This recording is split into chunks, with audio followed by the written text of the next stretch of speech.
They say all's fair in love and war, but not when you're looking for love on Bachelor in Paradise. Contestants have to follow some strict rules or else they risk more than getting their hearts broken. This is so crazy! Demi Burnett may have declared that she is Paradise, but the show Bachelor in Paradise takes place in beautiful Sayulita, Mexico. It's a stunning place where things are known to get pretty hot, and we aren't just talking about the relationships. No, we're actually talking about the weather where it gets very hot and contestants aren't even able to retreat to the safety of their rooms. That's because the bedrooms don't come equipped with a major convenience many of us take for granted, air conditioning. No, it's not because of budget cuts, it's a strategic choice made by the producers to keep things interesting. Sitting around and talking about what a terrible person Blake Horstmann is might not seem to be that much fun, but it's definitely better than sweltering alone in your room. Because there's no air conditioning in their rooms, contestants will always opt to spend time in the air-conditioned huts or out on the beach. Most of us wouldn't need the added incentive to lounge out by the water, but things can get stressful on the show.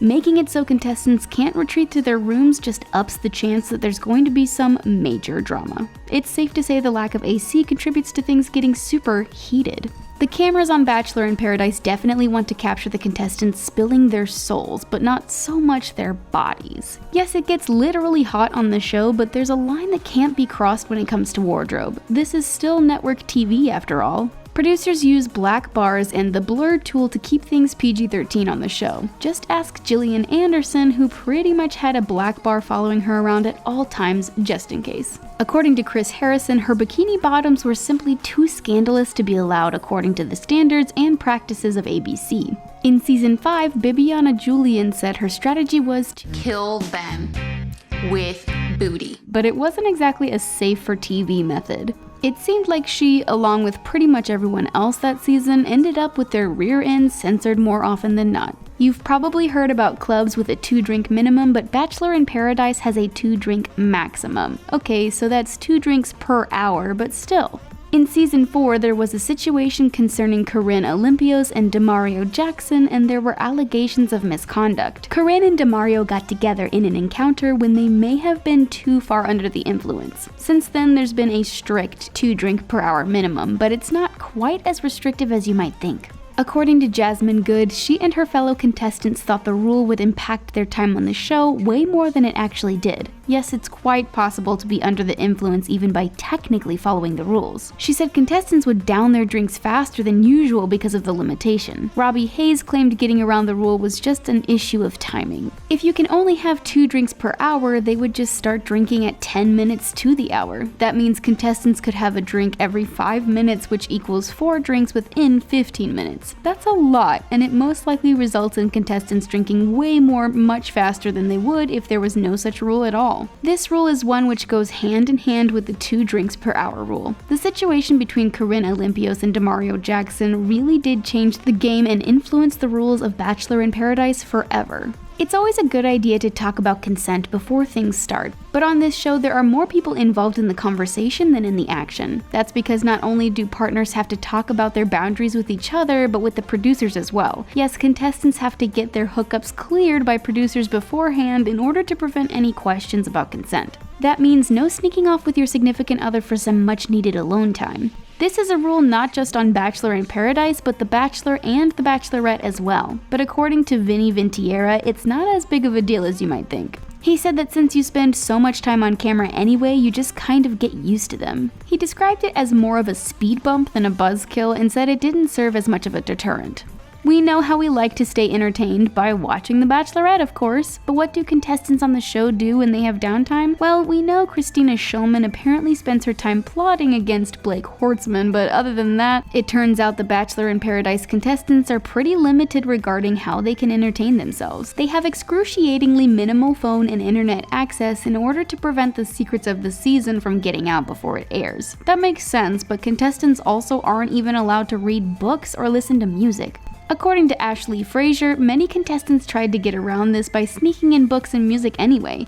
The only book they're technically allowed to read is the Bible, and Tiara Lakazi claims some contestants even had Bible study sessions. This might sound strange considering the setup of the show, but Tiara said it brought a good vibe into the house, which is kind of crazy considering she was widely considered the villain on the 17th season of The Bachelor. However, this rule has definitely been relaxed in later seasons, and according to Whitney Franzway, they're now allowed to bring in books and journals but no magazines. This is because producers want to keep contestants' head in the game and help them forget about the outside world. Everyone knows that the rules for Bachelor in Paradise tend to be a little bit looser than the other franchises. On The Bachelor and The Bachelorette, contestants have to show up for their dates, no excuses. However, on Bachelor in Paradise, it's not unheard of for people to say no when they're invited out, like when Hannah G gave Jordan's date request a big fat no. But when two people do agree to go out on a date, there are certain rules they have to follow. It's not uncommon to see two people enjoying a dinner date, but you might notice that you don't really see them chowing down very much. That's because the contestants generally eat prior to the date, so they don't end up indulging at dinner. It all may seem strange, but there's a very practical reason for this. It's to protect the audience from being subjected to chewing noises being transmitted over the microphone.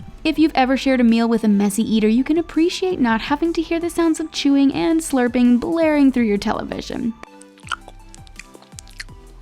The microphones can better pick up the conversation if the camera crew doesn't have to work around people actually eating on their dinner date. One pretty standard dating show rule is don't show up when you have another partner back home. Seriously, just don't do it. Scott Anderson got booted from the very first episode of The Bachelorette season 15 for this reason, and Jed Wyatt made it all the way until the end before his secret came out. But in Bachelor in Paradise, it's entirely possible to have a partner before going on the show as long as you haven't been together that long. As long as your relationship is less than 2 months old, you're good to go. And of course, there are always going to be people who fudge those numbers. But it could be that this rule is changing as the show tries to keep things interesting. According to Demi, she's been seeing another woman for quite some time but isn't sure if she wants to commit. So clearly the best way to work through those emotions is to go on a dating show and drag your partner along. According to Reality Steve, the identity of this mystery woman is Christian Haggerty, the good friend and roommate of Bachelor alum Catherine Agro. Not only are Demi and Christian changing the dating rules on the show, they're also making history as the first same-sex couple in the franchise. Hey, you want to say it to my face? Cheers.